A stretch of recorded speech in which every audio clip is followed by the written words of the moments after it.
सही कहा है किसी ने, जिस इंसान के पास संतोष नहीं वह जिंदगी में कभी भी खुश नहीं रह सकता।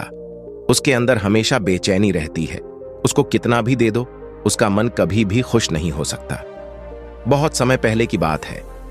गौतम बुद्ध के शिष्य थे। एक बार उनके मन में ख्याल आया कि महात्मा क्यों फालतू की चीजों में परेशान रहते हैं। सब कुछ त्याग दिया, ना तो हमारा कोई घर है, ना कोई खाने की अच्छी चीज है और ना ही किसी भी तरह की सुख सुविधा। इतनी सर्दी में भी हम इस पैर के नीचे ही बिना बिस्तर के सोते हैं। अगर भगवान ने हमें दिया है तो हमें भी घर बनाना चाहिए, अपने घर से भी तो हम ज्ञान का संदेश दे सकते हैं।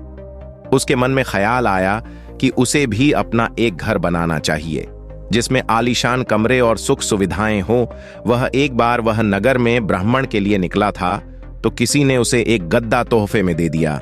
वह गद्दा काफी आरामदायक था। उसने बोला, यह होता है असली सुख। देखो इस गद्दे पर सोने में कितना सुकून मिलता है। काश अगर एक कमरा भी ऐसे आरामदायक हो, फिर तो जिंदगी कुछ और ही बन जाए। लेकिन महात्मा है कि सुनते ही नहीं है। आखिर सब कुछ त्याग करके खुद को कष्ट पहुंचाना यह कौन सा जीवन है। उसने विचार किया कि वह अगले दिन भिक्षा मांगने के लिए जाएगा और पैसे इकट्ठे करेगा ताकि वह अपना घर बना सके और आराम से उसमें जीवन गुजार सके। इसी इरादे से वह अनाज और धन इकट्ठा करने के लिए वह नगरी में निकल गए, जिसके लिए वह गांव-गांव की यात्रा शुरू करी और कई लोगों से मुलाकात करते करते और अपने इस आश्रम के बारे में बताया। इसी यात्रा के दौरान उनकी मुलाकात एक किसान से हुई। वह किसान बहुत गरीब था, लेकिन फिर भी काफी उदार दिल का था। उसने महात्मा से आग्रह किया कि आप बहुत थक गए हैं, आप आज रात्रि को मेरे घर पर विश्राम करें और भोजन ग्रहण करें तो आपकी बहुत अनुकंपा होगी। वह महात्मा मान गए। उसने उनका स्वागत किया और उनके आने का कारण पूछा। महात्मा ने उसे सारी बातें बताई। मैं बहुत दूर जंगल से आया हूं और मैं अपने लिए एक आश्रम बनाना चाहता हूं। किसी विचार से मैं इस नगर में भ्रमण पर निकला हूं कि अगर मुझे कुछ धन मिल जाए तो मेरा काम आसान हो जाए। उस किसान ने महात्मा की बात सुनी और बोला, आप निश्चिंत रहे, हमारे गांव में बहुत से उदार और धनी लोग हैं जो आपकी मदद जरूर करेंगे। उसने महात्मा को भोजन कराया और बोला, आप चिंता ना करें, आप आज रात्रि को विश्राम करें, बाकी सुबह का कल देखेंगे। लेकिन उस किसान के घर में सिर्फ एक ही बिस्तर, एक ही चौकी थी और सोने का सिर्फ एक ही बंदोबस्त था। उसने महात्मा से आग्रह किया, आप मेरे बिस्तर पर सो जाइए, मैं नीचे जमीन पर सो जाऊंगा, मुझे कोई दिक्कत नहीं है। उसने एक पतली सी फर्श पर चादर बिछाई और फर्श पर लेट गया। थोड़ी ही देर में किसान जोर जोर से नाक बजाने लगा और गहरी नींद में सो गया। और यहां महात्मा को नींद नहीं आ रही थी। दरअसल उनकी पुरानी आश्रम में जो मोटा गद्दा था जिसको किसी ने उनकी दान में दिया महात्मा को, उस गद्दे पर सोने की आदत थी। उस गद्दे में वह आराम से सोते थे। लेकिन आज किसान की चौकी पर कोई मोटा गद्दा न था, इसलिए उनको रात भर उन्हें नींद नहीं आई और रात भर बस की किसान को देखते हैं और सोचते रहे, क्या आखिर यह कैसे निश्चिंत हो कि अपने फर्श पर सिर्फ एक पतली चादर पर नींद में सो रहा है। सारी रात ऐसे ही बीत गई।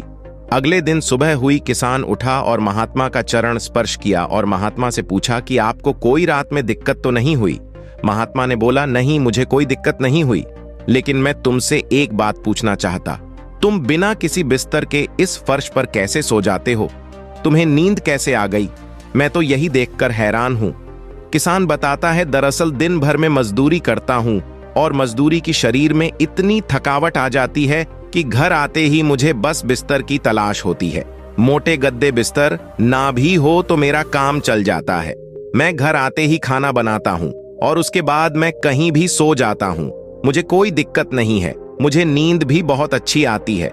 जब शरीर में थकावट हो फिर तो शरीर को कहीं भी नींद आ जाती, उससे क्या फर्क पड़ता है? क्या आपके पास महल है या मोटा गद्दा है, या आप पलंग पर सो रहे हो या आप नीचे सो रहे?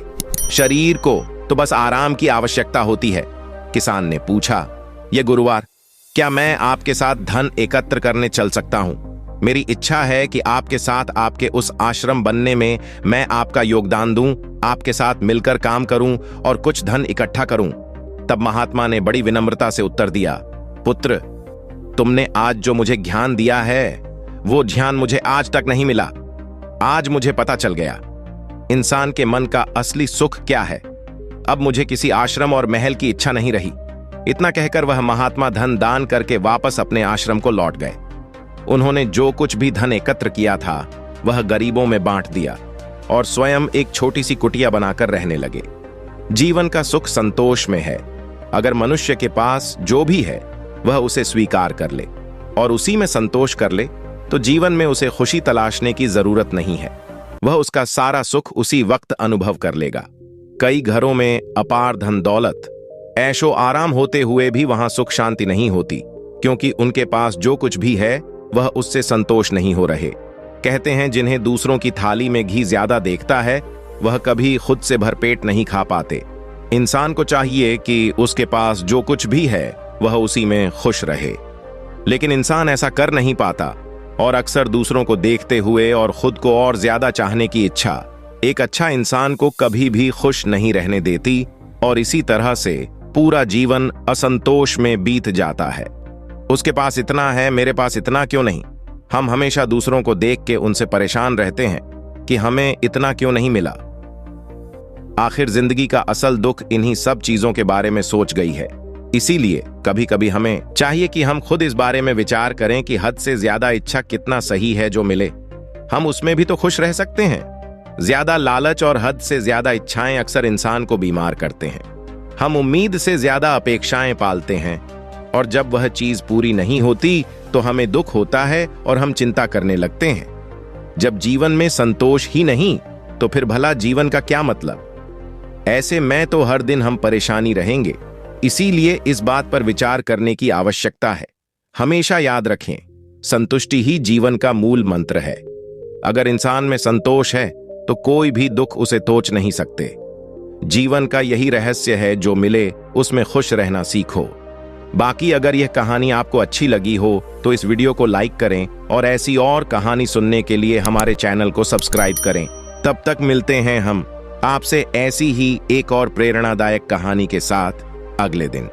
धन्यवाद।